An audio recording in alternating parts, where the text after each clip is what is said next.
एहसास की दूरी में आपके साथ का मानिक चढ़ा, नई पहचान विश्व का दीप जला और रंग गहरा हुआ प्यार का।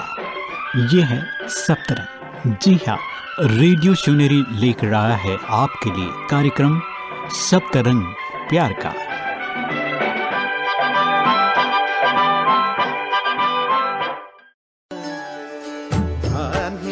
बालक सुमधुर हासे भावत से वाहो सुरातुन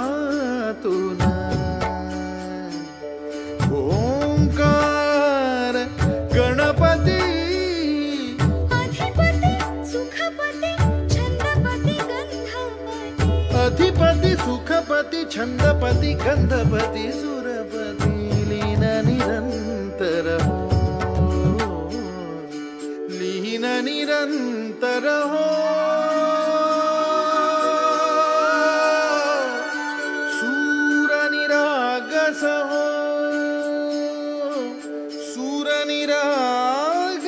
हो गणपति सूर निरागस हो।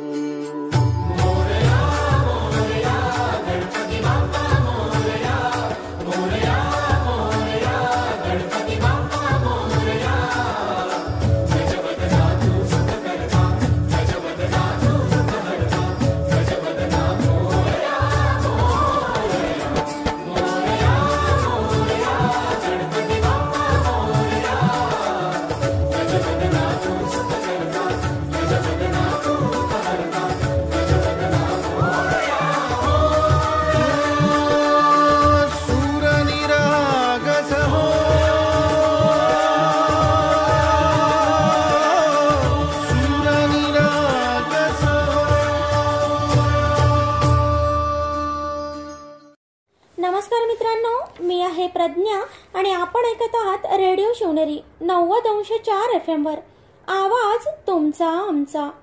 तर मंडळी, सप्तरंगच्या या बहारदार सदरात तुमचे खूप खूप मनापासून स्वागत। श्रोत्यांनो, माझा छंदच्या आजच्याही भागात आपल्याबरोबर आहेत श्री मंदार गोगटे सर। सरांनी आपल्याला मागच्या भागात त्यांच्या गायन कलेच्या छंदाची खूपच विस्ताराने माहिती दिली। त्यांनी सांगितले की वयाच्या 24व्या वर्षी आपण शास्त्रीय गायकी शिकायला प्रारंभ केला। आपला मार्केटिंगचा जॉब सांभाळून जसा वेळ मिळेल तसा हॉटेलमध्ये प्रवासात आपण आपला रियाज करत इथवर मजल गाठली। यात आपणास श्री करंदीकर सर, श्री गिरीश संझगिरी, प्रतिभा देऊसकर, श्री वायटी वैद्य अशा गुरूंचे मार्गदर्शनही लाभले। गुरूंच्याच विश्वासामुळे, मदतीमुळे आपण अनेक अभंग मूळ रागातून दुसऱ्या रागात स्वतः बसवले। त्यांच्या अभंग रचनाही आपण ऐकल्या। तर मित्रांनो, सर शास्त्रीय संगीताचे क्लासेस घेतात। नमस्कार सर।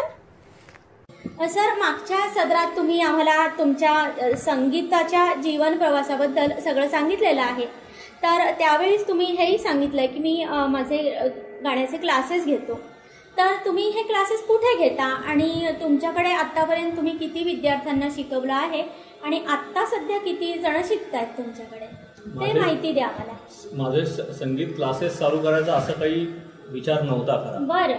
पण माझे पहिले विद्यार्थी म्हणजे माझेच गुरु, पण म्हणजे संगीतातले गुरु नाही, ते दुसऱ्या क्षेत्रातले माझे गुरु होते। ते म्हणजे माझ्या कॉलेजला प्रोफेसर होते ते मला। तर ते एक दिवशी माझ्याकडे आले, कारण ते आमच्या घराच्या जवळच राहतात। ते म्हणतात की तुझा दररोज रियाज ऐकतोय म्हणे, तर मला पण गाणं शिकायची इच्छा आहे, तर तू मला गाणं शिकवशील। तर मी त्यांना तेव्हा सुचवलेलं की आपल्या आजूबाजूला हे एवढे एवढे म्हटलं दिग्गज लोक आहेत, त्यांच्याकडे तुम्ही जा शिका। तर ते एक दिवशी मला बोलले नाही, मला तुझ्याकडेच गाणं शिकायचं। मग ते माझे खरे पहिले विद्यार्थी। काय नाव त्यांचं सर? त्यांचं नाव डॉक्टर आठले। डॉक्टर आठले, बरं। ते माझे पहिले शिष्य। बरं बरं। मग ते किती शिकले तुमच्याकडे, म्हणजे किती वर्ष शिकले? ते 5-6 वर्ष शिकले माझ्याकडे। पण त्यांचं कसं वय पण जास्त होतं, त्यांना थोडंसं शरीर पण गळा साथ देणं, त्यांनी ते बंद केलं। अच्छा, बरं बरं। पण तरी त्यांनी आपली हौस पूर्ण केली असं म्हणतात ना आपल्याला। ठीक आहे सर, खूप छान. आता पुढे काय सांगा. आणि मग नंतर कसं झालं, मी त्यांना शिकवायला लागलो. मग आजूबाजूची मुलं पण विचारायला यायला लागली की सर आम्हाला शिकवाल का तुम्ही गाणं. तुम्ही काय बाहेर बोर्ड वगैरे लावला होता का सर? मग ही तुमची म्हणते ऍडव्हर्टाईज वगैरे कशी झाली सर? ही अशी कशी झाली, मौखिक ऍडव्हर्टाईज झाली असं मला हरकत नाही. बरं सर. आणखी मग कसं होतं, तेव्हा मी जॉबमध्ये असताना मला काही तसं जास्त क्लासेस घ्यायला तसा वेळ मिळाला. बाहेर असायचं ना तुम्ही, सांगितलं मार्केटिंगचा जॉब होता. दोन तीन लहान मुलं यायची आणि मला दुसरी काही आवडत नाही, म्हणजे गाणं नोकरी. पण मी काय करायचो, मग मुंबईवरनं येताना गाडीमध्ये बसलो की त्यांना फोन करायचा, अरे आज कोणी आहात काय अवेलेबल तर या म्हणे गाणं शिकायला. आमचं तोपर्यंत असं काहीच ठरलं नव्हतं, किती फी पण ठरलेली नव्हती, आमचे वार पण ठरलेले नव्हते, काहीच नव्हतं. फक्त त्यांचा वेळ आणखी माझी वेळ मॅच झाली की त्या दिवशी क्लास घ्यायचा. आठवड्यात कधी कधी 3-3, 4-4 दिवस पण क्लासेस व्हायचे. मुलं पण अगदी घरच्यासारखी येऊन राहायची, खायची प्यायची, गाणं शिकायची. असे ते 2 विद्यार्थी चांगले तयार झाले. कोणत्या वर्षी तुम्ही क्लासेस सुरू केले सर? किती वर्ष झाली तुम्ही क्लासेस घेता? जवळजवळ मी 10-12 वर्ष क्लासेस घेतोय. 10-12 वर्ष घेतात. मग आतापर्यंत किती विद्यार्थ्यांनी तुमच्याकडनं हा लाभ घेतलेला आहे संगीताचा? 15-1 विद्यार्थी तरी. हो का? आणि गेले तर आता अजून पूर्ण विशारद पर्यंत त्यांनी घेतलं का? नाही, तेच तर ते दुर्भाग्य आहे. कारण काय होतं, शाळेत मुलं गेली 5वी 6वीत असताना, 4थी 5वीत असताना सुरू करतात आणि 8वी 9वी आली की त्यांना अभ्यासाचा बागुलबुवा त्यांच्या डोक्यावरती. हो सर, मला तिथूनच क्लास बंद होतो त्यांचा. अगदी बरोबर आहे सर, मलाही हा अनुभव येतो, कारण मी पण आर्टिस्ट असल्याने मी पण क्लासेस घेते चित्रकलेचे. पण मलाही हाच अनुभव येतो की काही वर्ष मुलं खूप अगदी उत्साहाने शिकतात आणि मग त्यांची 8वी 9वी 10वी आली की मग ते एकदम बारगळतं, सगळं त्यांचं ओमफस होऊन जातं. तर पुढे काय सर, आता पुढे काय सांगाल? आता अजून सुद्धा माझ्याकडे 10-15 विद्यार्थी शिकतायत. बरं. अच्छा, तर मग त्या सगळे शास्त्रीय संगीतच शिकतात की लाईट म्युझिक वगैरे पण शिकवता तुम्ही? लाईट म्युझिक असं डायरेक्ट शिकवत नाही मी त्यांना सर. बऱ्याच ठिकाणी मी बघितले आज क्लासेस घेतात. आता त्याची जरुरी आहे, त्यामुळे मी त्या दृष्टीने पण विचार केला आहे. एस्पेशली जो महिला वर्ग येतो त्यांना असं वाटतं की नाही, शास्त्रीय संगीत म्हणजे काहीतरी वेगळं आहे, फार कठीण आहे. त्यामुळे त्यांना काय करतो मी, त्यांना म्हणतो की तुम्हाला लाईट पण म्युझिक शिकवी, नाही म्हणत नाही कशाला, पण मग मी काय करतो, त्यांना आधी तो राग शिकवतो. फॉर एक्झाम्पल यमन राग असेल तर त्याची माहिती देतो, त्याच्यातली एखादी बंदिश शिकवतो आणि मग त्यांनाच सांगतो तुम्ही आज आता गुगल, आता इंटरनेट आहे, एवढं हे आहे सगळं, तर तुम्ही गुगलवरती गाणी शोधून या. आणखीन मला सांगा कुठची गाणी शिकवायची. कारण सगळंच आपण असं स्पून फिडिंग केलं तर मग त्याच्यात मग त्यांना पण इंटरेस्ट राहत नाही, त्यांची मेहनत पण त्याच्यात दिसली पाहिजे. म्हणून मी त्यांना सांगतो की तुम्हाला काय शिकायचं ती गाणी शोधून आणा, मी तुम्हाला ती शिकली. वा सर, खूपच छान तुम्ही माहिती देताय. सर, आता आपण या ठिकाणी एक छोटीशी विश्रांती घेऊया. विश्रांतीनंतर पुढील प्रवासाकडे वळूया.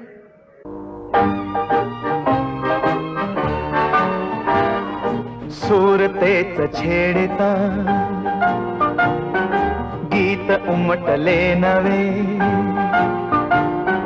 सूरतेच छेडता गीत उमटले नवे, आज लाभले सखी सौख्य जे मला हवे. हो, सूरतेच छेडता.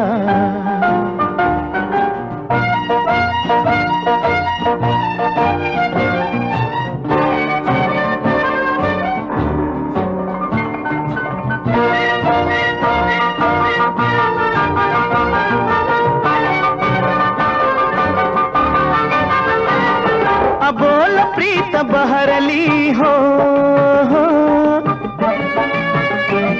कळी हळूच उमलली हो. अबोल प्रीत बहरली, कळी हळूच उमलली, वेदना सुखावली, हासली तुझ्या सवे. हो, सूरतेच छेडता गीत उमटले नवे,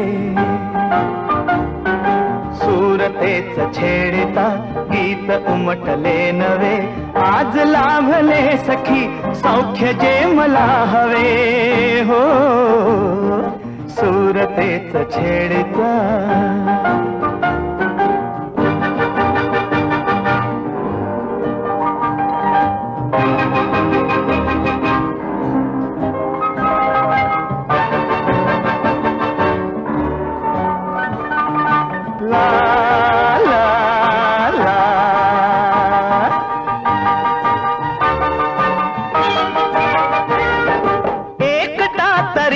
सभोवती हो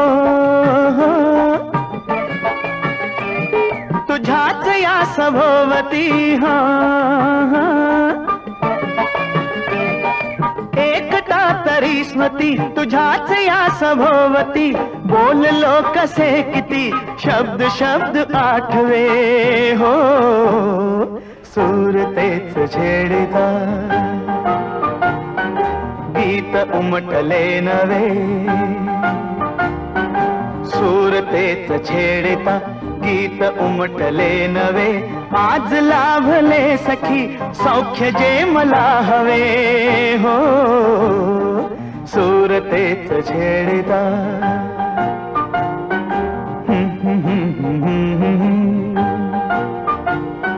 ला ला ला ला ला ला ला हो हो हो हो हो हो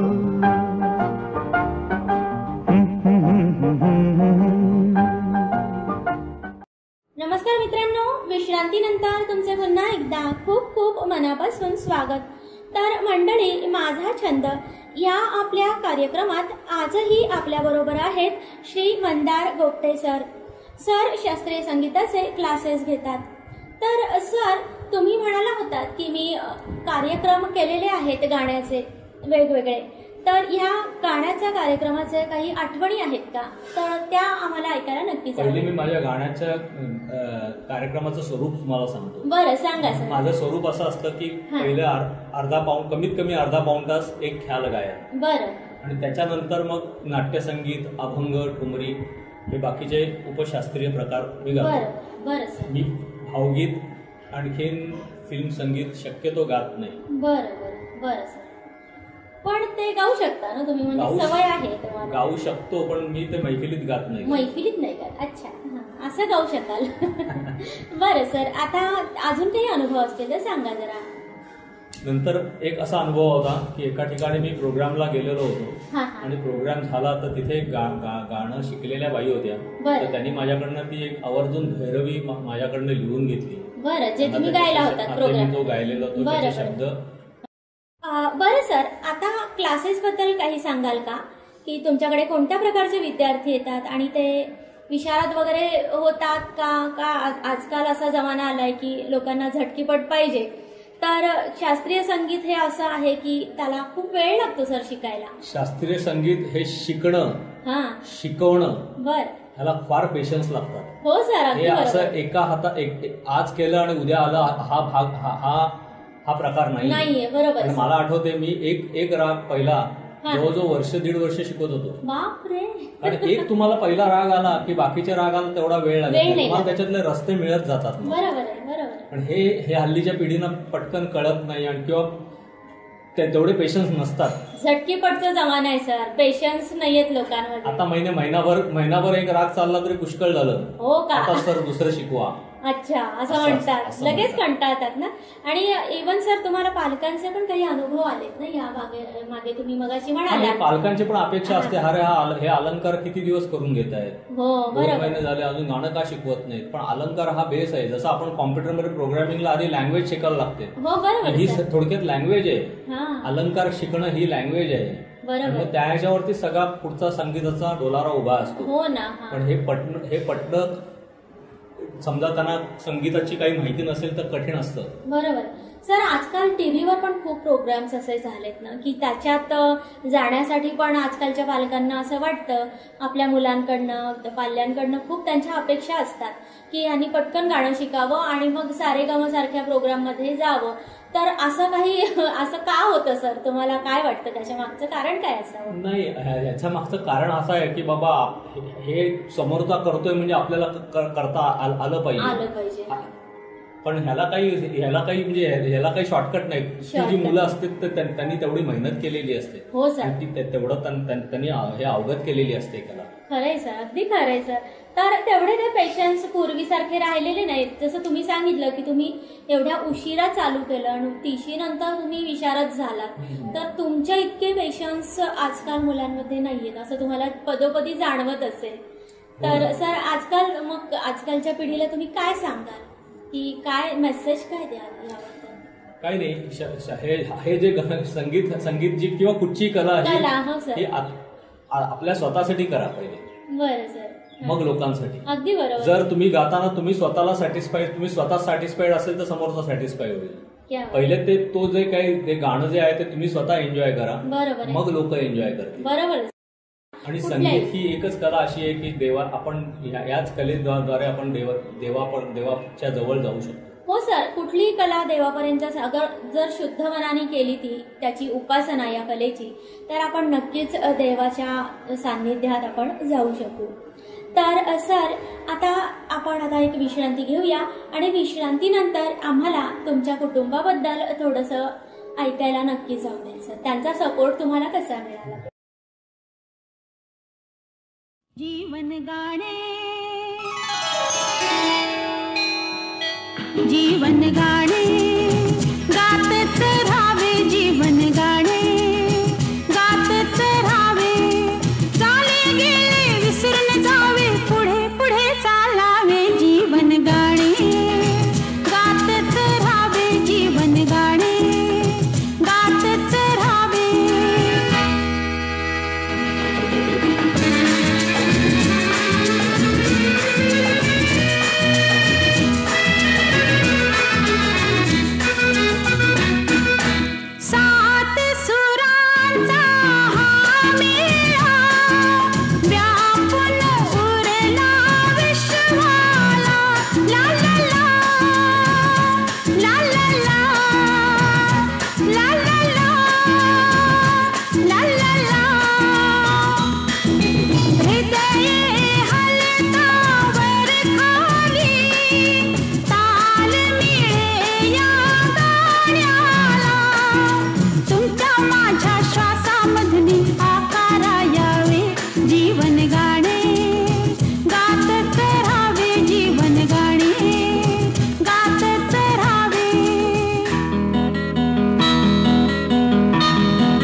लटकी कार रुसली रुसली खुद कन हसली, पापे किती घ्यावे जीवन गाणे. जीवन गाणे गातच राहावे, झाले गेले विसरून जावे, पुढे पुढे चालावे, जीवन गाणे गातच राहावे.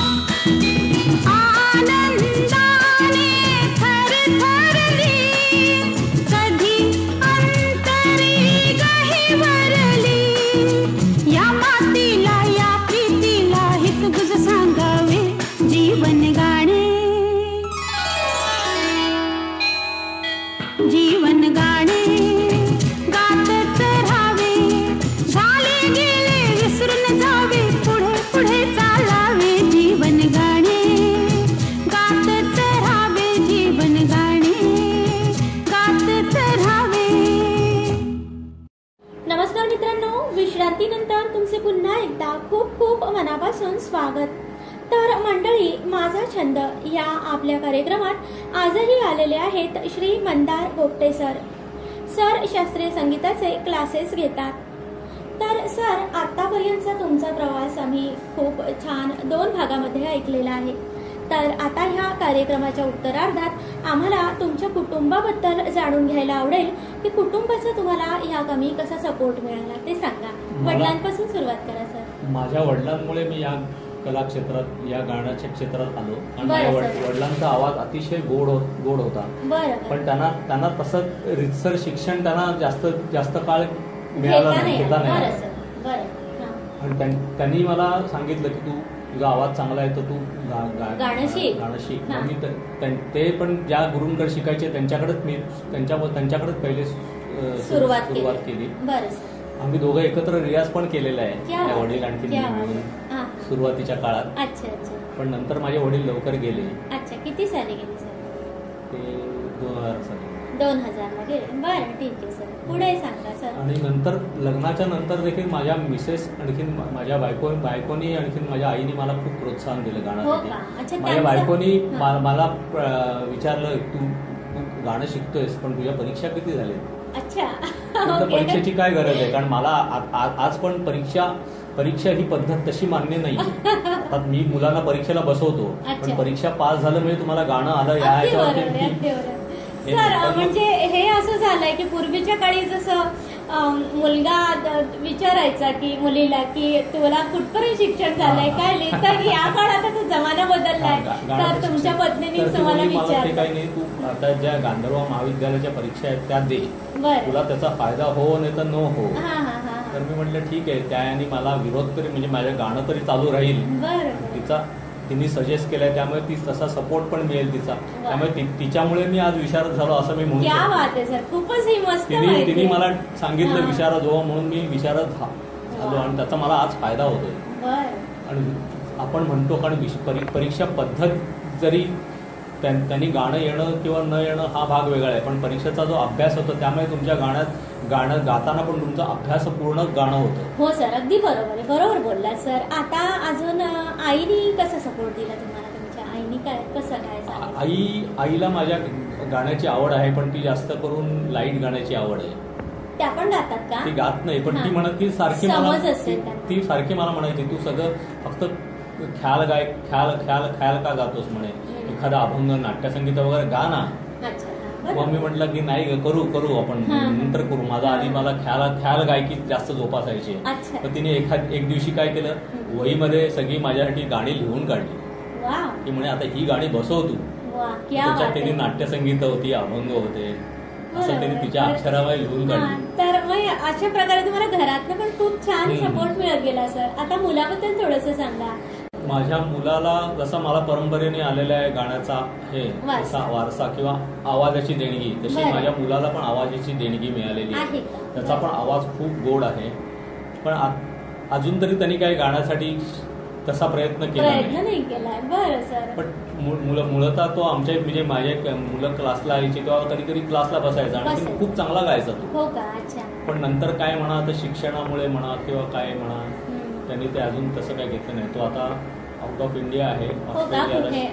काय शिकतोय तो? डेटा सायन्स शिकतोय. बरं, ठीक आहे सर. खूप छान माहिती सांगितली सर. आणि खूप आनंद वाटला की तुमच्या घरच्यांचाही तुम्हाला खूप छान सपोर्ट मिळतोय आणि त्यांच्यामुळे तुम्ही आज ह्या ठिकाणी आहात याचं तुम्हाला खूप कौतुक पण वाटतंय आणि खूप असा अभिमान पण वाटतो. तर सर आता तुम्ही भैरवी गाऊन या कार्यक्रमाचा समारोप कराल का? ते आम्हाला ऐकायला नक्कीच आवडेल.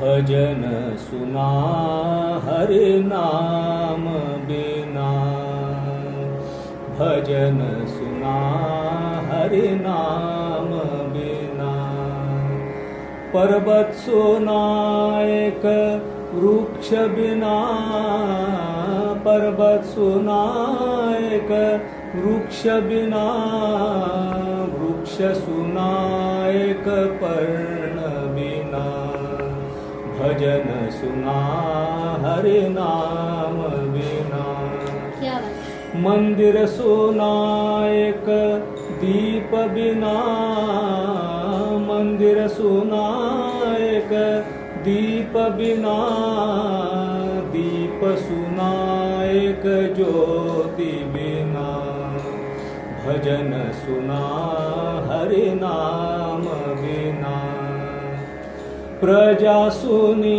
एक राजा बिना प्रजा सुनी एक, राजा बिना राजा सुना एक, न्याय बिना भजन सुना हरि नाम बिना, संगीत सुना एक सूर बिना, संगीत सुना एक सूर बिना, सूर सुना एक भक्ति बिना, भजन सुना हरि नाम बिना।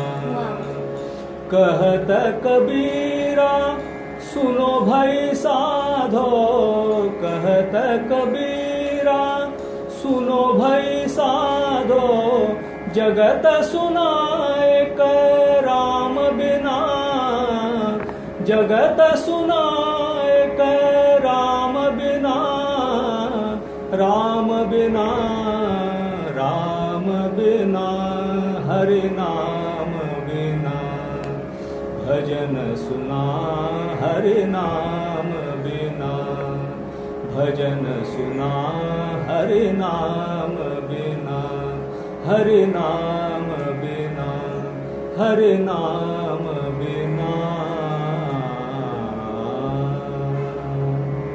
वा सर, खूपच छान. आज आपण आपला हा संगीत प्रवास आमच्या श्रोत्यांना कथन केलात त्याबद्दल तुमचे खूप खूप मनापासून आभार. मित्रांनो, गोगटे सरांकडे वय वर्षे 8 ते 60 या वयोगटातील विद्यार्थी संगीताचे शिक्षण घेत असतात. आतापर्यंत अनेक विद्यार्थ्यांनी त्यांच्याकडे गाण्याचे शास्त्रशुद्ध प्रशिक्षण घेतलेले आहे. काही जण तर ऑनलाईनही शिकत आहेत, कारण सध्या वैश्विक महामारीत समोरासमोर शिक्षण घेणे शक्य होत नाही.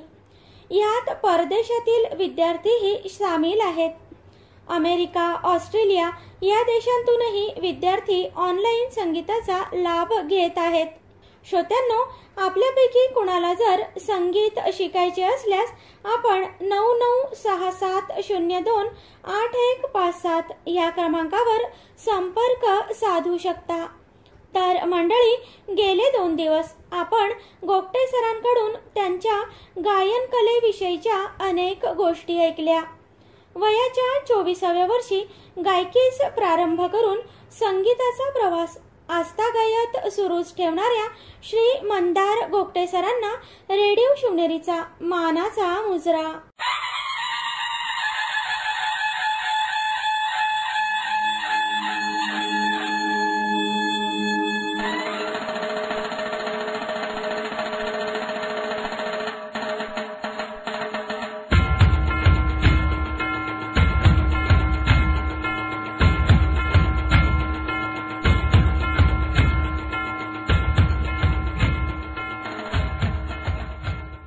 नमस्कार मित्रांनो, आपण ऐकत आहात रेडिओ शिवनेरी 90.4 FM वर.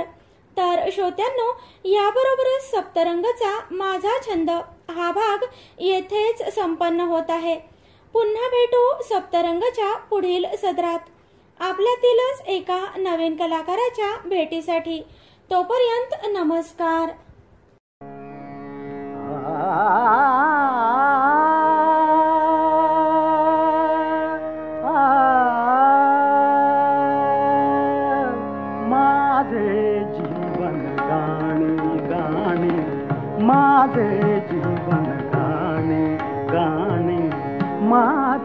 जीवन गाणे गाणे व्यथा असो आनंद असू दे, व्यथा असो आनंद असू दे, प्रकाश किंवा तिमिर असू दे, प्रकाश किंवा तिमिर असू दे, वाट दिसो अथवा न दिसू दे, गात पुढे गाणे माझे जीवन गाणे गाणे, माझे जीवन गाणे गाणे, माझे जीवन गाणे. आ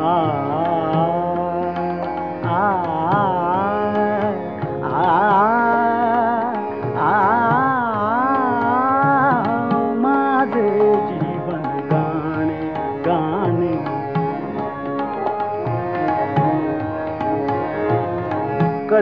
ऐकतो गीत झऱ्यातून, कधी ऐकतो गीत झऱ्यातून, कधी ऐकतो गीत झऱ्यातून, वंशवनाच्या कधी मनातून, वंशवनाच्या कधी मनातून, कधी वाऱ्यातून कधी ताऱ्यातून झुळझुळतात तराणे, तराणे माझे जीवन गाणे.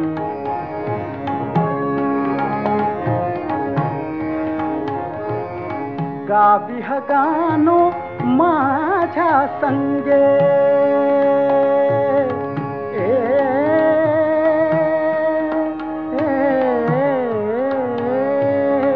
गाविह गानो माझ्या संगे, सुरावरी हा जीवतरंगे, सुरावरी हा जीवतरंगे. तुमच्या परी माझ्याही सुरातून उसळे प्रेम दिवाणे, दिवाणे माझे जीवन गाणे, गाणे माझे जीवन.